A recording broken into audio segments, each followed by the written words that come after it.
通胀还没有结束，衰退还没有定论，但是关于我们是不是会再次进入大萧条的讨论已经悄然开始。很多人的印象中，大萧条的故事开始于股市崩盘，但这世界上哪有什么完全独立的事件呢？在讨论是否会发生21世纪的大萧条之前，让我们先一起了解一下100年前的那场大萧条到底是怎么发生的，美联储在这其中又扮演了什么角色。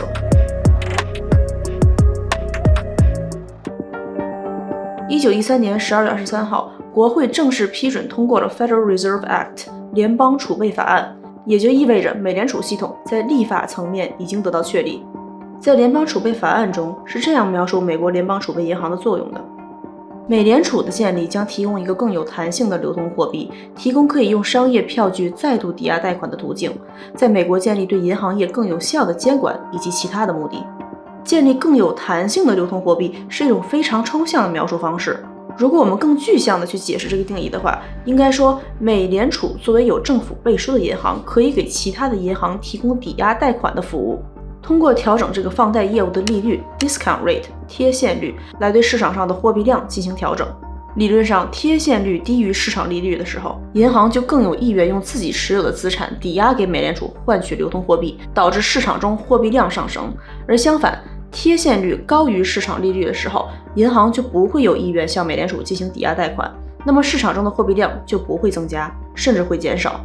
这个市场里面货币量的增加或者减少的现象，就是这部法案中提到的流通货币的弹性，也就意味着美联储通过设定 discount rate 贴现率，间接拥有了调节美国经济走向的能力。除了贴现率以外，联邦储备法案中还有另外一个重点，就是提到了来自于美国政府的管理团队 Federal Reserve Board 联邦储备委员会，他们会对美国联邦储备银行实施监管的职能，其中就包括着这部法案中规定的美联储能够持有的资产和它能够发行的联邦储备票据之间的比例。这个美国联邦储备票据 Federal Reserve Note 就是我们今天看到的钞票。联邦储备法案出台之后，美国的商业银行纷纷的申请加入成为成员银行，美联储也建立了以12个城市为中心的辖区。不过刚刚我提到的这个美联储持有的资产和它能够发行的联邦储备票据之间的比例，在未来的10几年甚至几十年都对美国经济的繁荣和衰退起到了举足轻重的作用。1913年联邦储备法案中规定，各辖区的联邦储备银行持有的黄金价值需要达到其发行的联邦储备票据的 40%， 如果达不到 40% 的话，联邦储备委员会将会要求美联储缴纳差额的 1% 作为税务，直到这个比例继续下降到 32.5% 以下，美联储的额外税务将会是差额的至少 1.5%。黄金或者其他合法的钱在美联储的储蓄比例应该不少于其他银行在美联储储蓄的 35%。 这个时候有一些朋友可能会对合法的钱产生一定疑惑，什么是合法的钱呢？那 lawful money 合法的钱难道跟 legal tender 法定货币不是一个东西吗？这两个东西呢确实不一样，不仅不一样，在1913年的联邦储备法案里面根本就没有对 lawful money 下一个定义。国会在法律条文中用合法的钱而不是法定货币，这件事情一定不是一个意外。在2011年9月29号，联邦储备委员会在官方网站上面发文称，合法的钱并不是法定货币，它的概念要比法定货币更广，可以说所有有官方作为背书的票据都可以称为合法的钱。在筹备了11个月之后，1914年11月16号，美国联邦储备银行正式开门营业。就在开始营业的5个月之前，萨拉热窝的2声枪响引发了第一次世界大战。而就在炮火席卷欧洲大陆的时候，没有人预见到，在大洋的彼岸，美国联邦储备系统的建立为10几年后的大萧条埋下了一颗种子。1914年6月，一战打响。由于欧洲各国这个时候需要跟美国进口大量的商品，在1914年到1915年之间，美国的产品出口总值增加了 14.4 亿美元，贸易顺差从1914年的3243万美元到了1915年的 17.76 亿美元，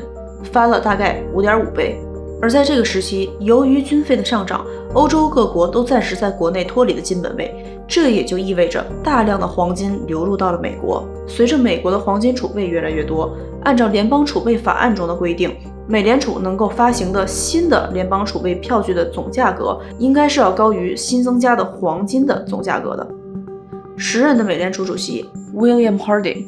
在1919年的一封信中提到了，在1914年7月1号的时候，美国的黄金储备总价值在 18.9 亿美元，在1917年4月份的时候就达到了 30.8 亿美元，在不到3年的时间里增加了大概 63%。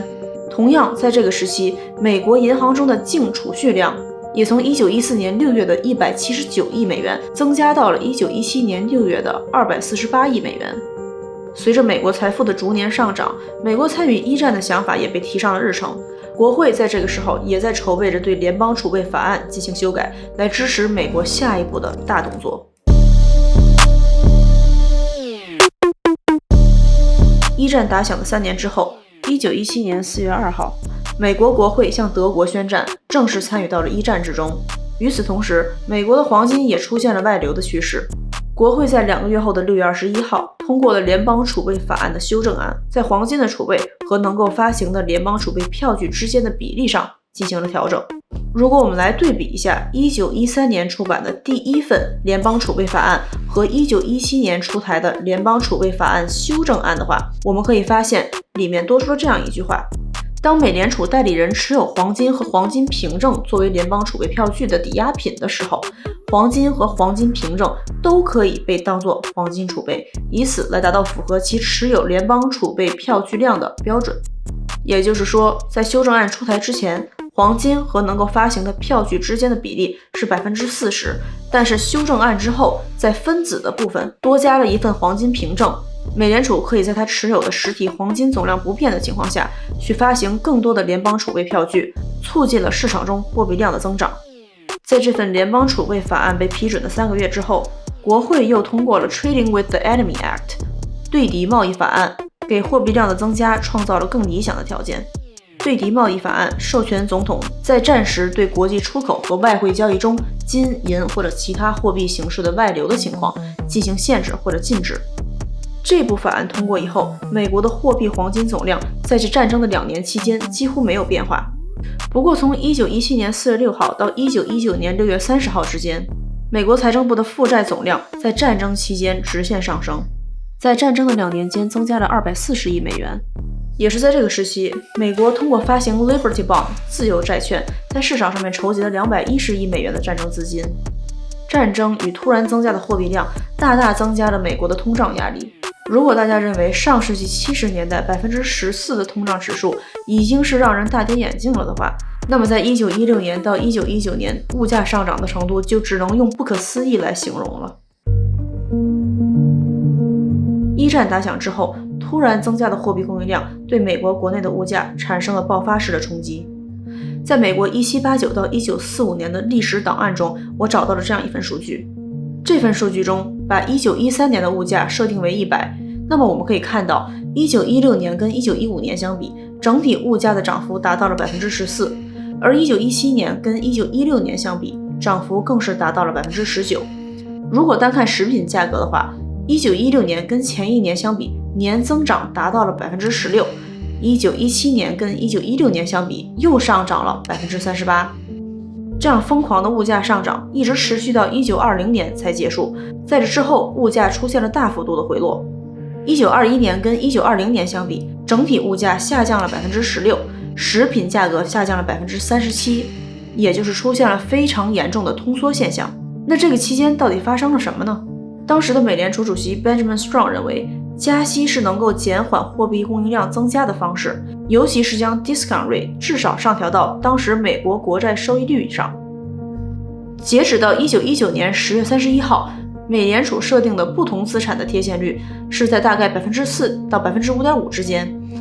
从这个时候起，联邦储备委员会就决定加息，从当时的 4% 到 5.5% 的贴现率。1年之后，截止到1920年7月30号，贴现率上涨到了 5.5% 到 7%。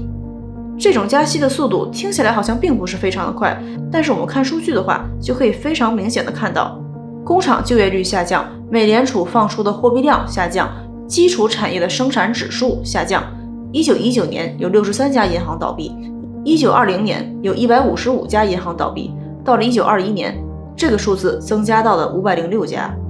这些数据都指向了同一个结论：美国经济在贴现率上涨之后，快速地陷入了衰退。在这个时期，美国经济的繁荣和衰退跟黄金储备有密不可分的关系。在1919年美联储的年度报告上面给了这样一个图表。随着1919年美联储提高贴现率，从比例上来看，黄金的储备上升，而美联储的证券持有量、各家银行的放贷量和银行存款都有明显的下降。1921年联邦储备委员会年度报告里面也解释了这次贴现率上涨的主要原因。为了在战争期间经济不受到影响，所以把贴现率设置到了低点。而在1918年战争结束之后，1919年贴现率需要被上调。在1917年3月份的美联储的公告里面，我们也能看见贴现率在那个时候确实比较低，最低的贴现率是在 3%。但在这份报告里面，联邦储备委员会也同时提出了2个问题。第一个是在调整贴现率的时候，应该以同期市场中哪些利率为标准进行调整。之前我们提到了，在1920年的时候，联邦储备委员会确实把美联储的贴现率提高到了国债发行时候的收益率以上，但是国债的收益率是否是最理想的标杆，这件事情呢，还可以再继续讨论。第二个问题是，各家银行在向美联储提交贴现申请的时候，目的往往有2个，一个是用来帮助自己解决现金需求，比如说为了储户提现而做准备，另外一个目的是出于银行的投机心态，以较高的利率放贷给客户，然后再用这份贷款合同作为资产，向美联储以更低的利率贴现。第二个目的也是联邦储备委员会最需要去限制的，因为他们发现市场上确实有不少这样的案例，银行以 10% 甚至 12% 的利率放贷给他们的客户，再以 6%、7% 的利率从美联储这边贴现，从而套利。而且很多这种贷款属于 call loan 活期贷款。活期贷款主要是银行根据贷款方所提供的抵押品来决定给贷款方一个信用额度，这种抵押品往往是股票、商业票据或者其他类型的商业资产。但是这种活期贷款的问题就是一旦抵押品的市场价格下降，银行认为贷款的一方没有办法偿还贷款的话，银行可以要求贷款的一方随时还款。在经济的上升期，越早进行借贷的人会比越晚进行借贷的人在还款能力上来讲更有优势。1920年往后的10年，现实就印证了这种说法。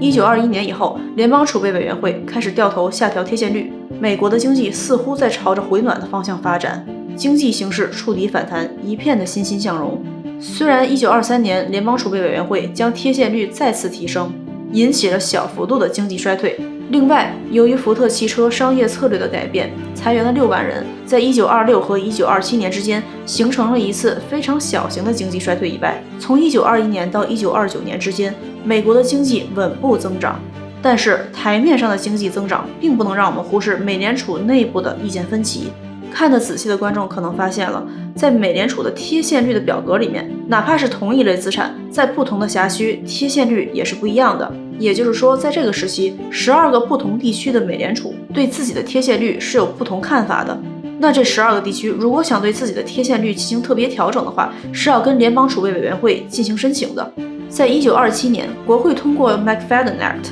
允许银行贷款给非农用土地的交易，给银行业在参与地产行业的放贷服务中开了绿灯。于是从1927年开始，美联储大量的贴现给成员银行，银行用贴现的方式进行投机放贷的行为越来越严重。如何去避免银行倒闭，成了联邦储备委员会当时最关注的话题。从这张图里面我们可以看到，从1927年开始，贴现总额出现了快速的上涨，而与货币量一起疯狂上涨的还有道琼斯指数。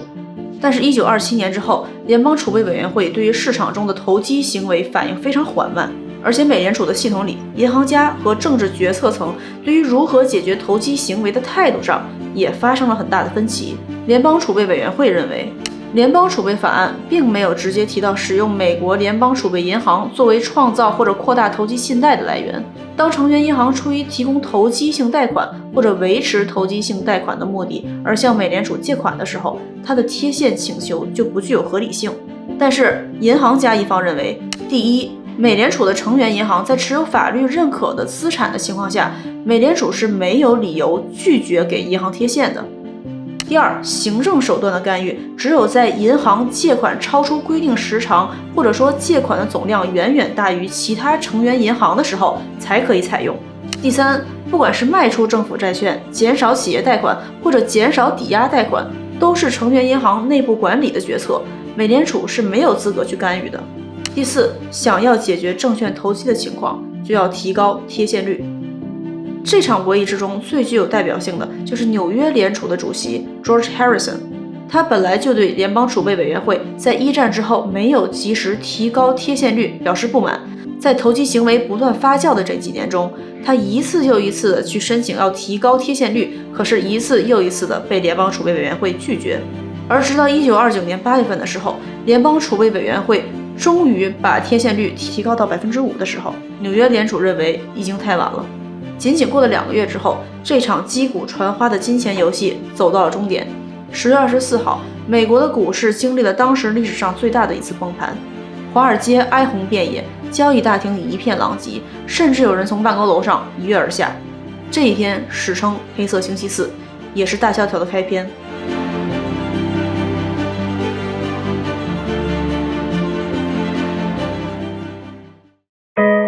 说到这里，很多人应该觉得大萧条的发生应该归咎于美联储的失职，但我倒是认为美联储作为一个系统，在其中只起到了一个推波助澜的作用。如果市场中的证券投资者没有赌徒心态，就不会出现投机的贷款行为，没有贷款意愿，银行就不会大量的贴现去满足贷款需求。也许有观众会说，如果联邦储备委员会没有把贴现率降到低点的话，那么市场中就不会出现赌徒心态。但联邦储备委员会是由什么组成的呢？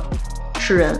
试问有多少人在眼看着经济日渐繁荣的时候，愿意选择去当众矢之的呢？虽然每一次危机中都会有这样逆向而行的人，但是作为蝼蚁的我们，会不会被历史的车轮一碾而过，这个还真是得靠运气。